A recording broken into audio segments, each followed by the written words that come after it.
106 billion in 2020, representing 32.4, sorry, I beg your pardon, 32.4% of GDP. Of this amount, of course, 72 billion, representing 22% of GDP, will come from domestic revenues, while the rest of the balance will be raised from external financing. To efficiently allocate resources in the 2020 budget, the output-based budgeting system has been rolled out to more than to 22 more ministries and spending agencies from 7, which were in 2019. So the other challenging context, of course, is that we're grappling with climate change issues, whose impacts I think are visible in the agriculture and the power sector at the moment, as well as uncertainty in global markets due to the US-China trade war. Of course, we have seen some nominal gains in budget allocations to all sectors, almost all sectors except education and environmental protection, with 1% and 30% respectively. Of course, when we look at environmental protection, then it begins to raise issues given the current context of climate change, and the reduced allocation by 30%, I think, is it counters the efforts to fight climate change. Pmrc observation is that in order to enhance our agriculture sector, we need to urgently address the challenge of climate change. And so our dependence on rain-fed agriculture must be reduced, and we need to invest in water infrastructure, ranging from canals, irrigation dams, schemes, as well as investing in rainwater harvesting mechanisms to provide for water storage in situations where there is adequate rainfall. We feel that this should be a matter of priority for the government, as the water situation is vital, especially that we have to boost our agriculture sector, and I think it provides a great opportunity for Zambia's much needed growth. The Farmer Input Support Program is being implemented under a dual system, with 60% of the 1 million eligible farmers under the direct input supply method, while 40% will be covered under the e-voucher. So the need for government to focus on improving the e-voucher, improving, of course, payment solutions to agro dealers to attain real-time payments, build capacity in the implementation of the e-voucher, and consider, of course, using mobile phone technology to administer the e-voucher program. So we feel that to cure the problem of communication challenges, I think there's needs to move to mobile phone coverage, I think, which is reasonably high, and looking at the government targets, I think, to attain 100% mobile phone coverage, this will provide a very good opportunity for the e-voucher program, I think, to successfully function, as opposed to using the direct input supply method. Coming down to aquaculture, we note also that it presents huge opportunities for the country, especially in terms of food security, employment and revenue generation.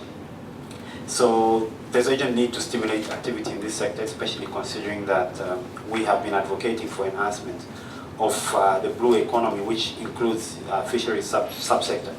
On industrialization, of course, which is key for us to attain our status of being a developed middle-income nation by 2030. However, in view of austerity measures in place, government must continue to pursue public-private partnerships, and also attach infrastructure development and maintenance obligations in investments that come into the country, as this would ease fiscal pressures on the treasury.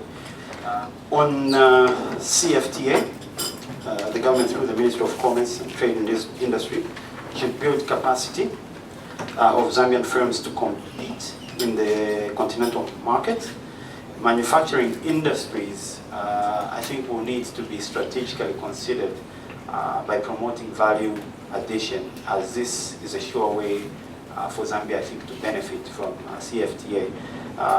In view of this, of course, we feel that government must implement strategic policies to encourage investment in the manufacturing sector with special focus given to the industrial policy, trade policy, and other policies related to cost and ease of doing business. Of course, under mining, there are a number of notable measures, I think, that have been put in place in the 2020 budget, which include limiting input VAT claims, as well as other measures. Coming down to the energy sector, of course, we are alive to the fact that climate change has, I think, affected mainly our hydro power capacity. And Pmrc, of course, has been conducting extensive research in the power sector. And many challenges exist. And for this reason, we would like to see government take a direction where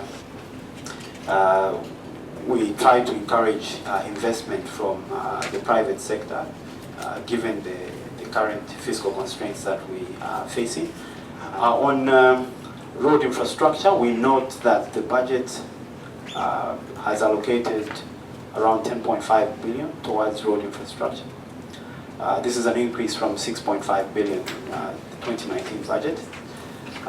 It is Pmrc's view that given the current austerity measures, half of the 10.5 billion allocated to roads should instead be allocated to social sectors, especially education, where we've seen a drop, to the health sector, and to water development, among other sectors.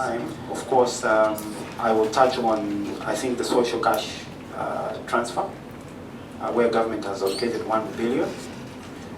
We have noted that the budget does not highlight an increase in the beneficiary amount and the number of beneficiaries, and this ambiguity may lead to speculation as to whether the additional funds will be allocated towards administrative costs or system changes to facilitate the migration to the electronic program. So there's no clarity on why we have an increase on social cash transfer, because there's no information there. On farmer input support program, of course, 80,000 beneficiaries targeted. It has always been our view that FISP needs to be reformed, I think, to reflect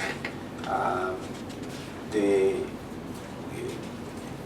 importance of the agriculture sector by realigning spending to FISP towards key drivers of growth in the agriculture sector. So we need to begin to see funding going towards irrigation, extension services, disease management, as well as other key drivers of growth in the sector. On reducing developmental inequalities, we note the widening rural-urban poverty divide, and this requires implementation efforts in a coordinated manner, simultaneous manner, which can handle cash transfers, indirect taxes, direct investments, and other issues. Pmrc recommends, of course, that the skills audit and assessment of the Skills Development Fund, systematic and evidence-based transitional move from social cash transfer program to the electronic system, and ring-fencing funds for social protection purposes to prevent delays in disbursements. Commissioning a groundwater assessment to improve groundwater resource management. Education financing must focus on improving ICTs, reducing pupil-teacher ratios at all levels, and enhancing learning implements as infrastructure is being refurbished and maintained consistently. There must also be more information on the details of the implementation of the National Health Insurance Act and how it will contribute to improving health financing for better health facilities. I will go on to the domestic arrears, allocation of domestic arrears from 439 million in 2019 to 2.3 billion, in line with national budget theme, and proposes to increase allocation in an effort to provide much needed liquidity to stimulate private sector business. The first half of 2019 indicated domestic arrears stood at 20.2 billion, up from 15.2 billion. We feel, of course, this allocation, in as much as it's welcome, I think it's it should be increased to stimulate private sector activity as well as improve economic conditions in the country. So there is need to allocate a significant amount towards dismantling of domestic arrears. Of course, on air transport, we have noted the issues I think that have been raised in the budget, and our recommendation should be that the sector should be engaged to pioneer business operations of airlines, as is the case with Ethiopia. Financing of the airline may be a challenge in view of the budget deficit, and this would call for external sourcing of financing to fund airline operations.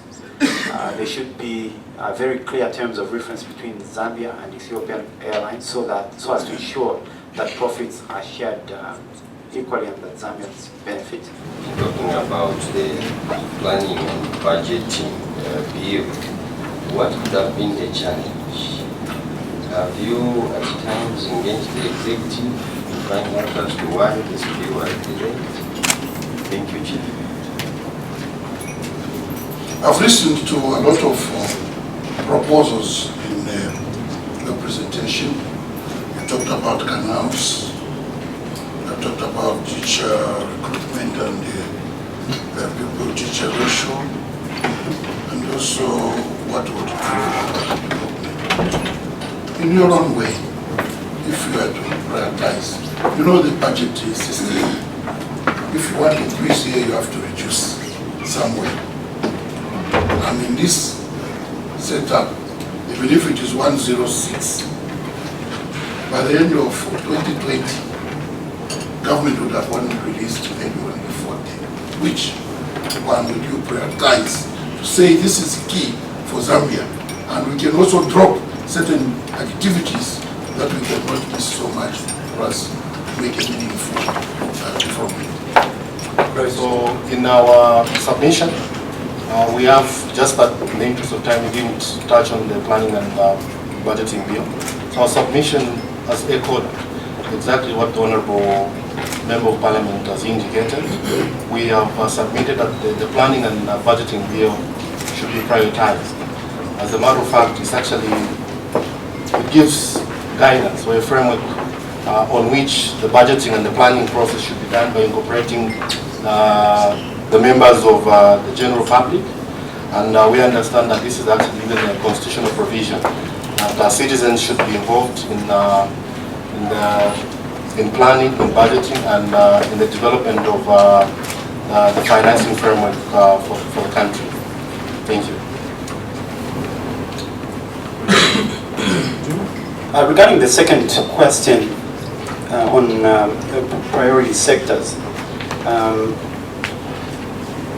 we think as an institution that the government needs to prioritize health and education going forward. And if there's anywhere where we need to cut funding, we will of the view that, as stated in our submission, that funding towards roads should be cut and those funds reallocated. Of course, I've also noted increases in allocations towards defense. In as much as I think there has been no explanation on why funds to defense are rising, we feel that given the current fiscal position that the country is facing, there shouldn't be any need to further make increases towards defense, and these funds I think should be given to social sectors as priority. Don't you know that at the current setup, the defense, our defense, is bringing income to the country, especially when they go on the UN mission. And this increase could enhance the operations abroad and brings in more resources to the country, to the economy. In order for Zambia to strategically engage the 197 other economies, world economies, do you think we are doing, we've positioned ourselves to empower our diplomatic service, Ministry of Foreign Affairs, so that we can truly engage and maximize, leverage out for our country what we can from the $80 trillion world economy? Thank you. The first thing that I wanted to talk about is that Pmrc has been repeatedly calling government to step up the diversification of energy sources, especially with the fact that the country has abundant resources in form of sun, radiation for solar, among other things. Why didn't you come in to help actually government and advise them that no? I think the issue of depending on hydro is too much. Why don't we go into other sources of energy? Because you have even said it that in the near future, we might also have water deficit. What have you done? Have you done any research? I think we can still attain this. We've done this in the past without seeing significant increases in the defense budget. And also, the motivation is we're looking at scarcity of resources and priorities. And so we feel we should prioritize social sectors, health and education, because we are likely to yield higher economic returns if we invest our money in these sectors. Yes. I think we should understand also that it's not the sole purpose of the Zambian government to actually fund those foreign missions by the defense forces. I think the UN also comes on board because the UN has a budget for that. So I think for us, we should look at our needs as a country to fund what is currently pertaining in terms of debt sustenance, for example, stimulating agriculture and the like, then leave a percentage that will be covered as well by the UN. So I think that might not be justification enough to actually increase the allocation to defense, provided also that under defense sector, not many details actually do come up in terms of audit or perhaps other equipment that they want to procure. So there's a lot of speculation that we've gotten from the public and people want to understand why. So that's why we say, if that is the route, I think it is not justifiable. Then coming to the question by Dr. Malam, I think he asked about strategic relations with these nations, and I think the 8 trillion that Dr. Malama mentions, we have to understand that that 80 million is subdivided, and there are strategic nations that amount for the bulk of that 8 trillion. And we're talking of China, USA, France, India, Japan. I think it's almost 5, 6, 7 countries that actually are responsible for the bulk of that 80 trillion. Moving forward, we have to look at strategic nations and then form strategic relations with them. The ones that I mentioned, for example, those are the ones that we have to concentrate on. Secondly, we also have to look at our priorities. If we want to improve our agriculture or mining, we have to look at those nations that are doing well and then have those relations with them, such as Israel, for example, China, Japan, and the like, and those would stimulate our sectors as well. Regarding research on diversifying Zambia's power sector, we actually have been conducting research since 2014, and this spans, I think, about 6 research reports, which I'll be happy to share with the Honourable Member of Parliament. We have been calling on government to diversify our energy sources. We've highlighted the risk. I think the latest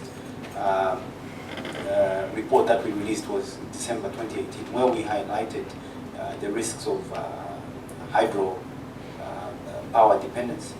Of course, we can understand the motivation in investing in hydropower because that's where our comparative advantage lies in the power sector. But we have called for diversification in other sources, and we have even done demand forecasts up to 2033 to show what demand will look like and what government needs to do. So in the current context, of course, we have encouraged government to unlock the bottlenecks that exist in the power sector to attract private sector investment, because we feel that government should not continue pumping money, but should instead close this gap by bringing in the private sector. And we've outlined this very clearly.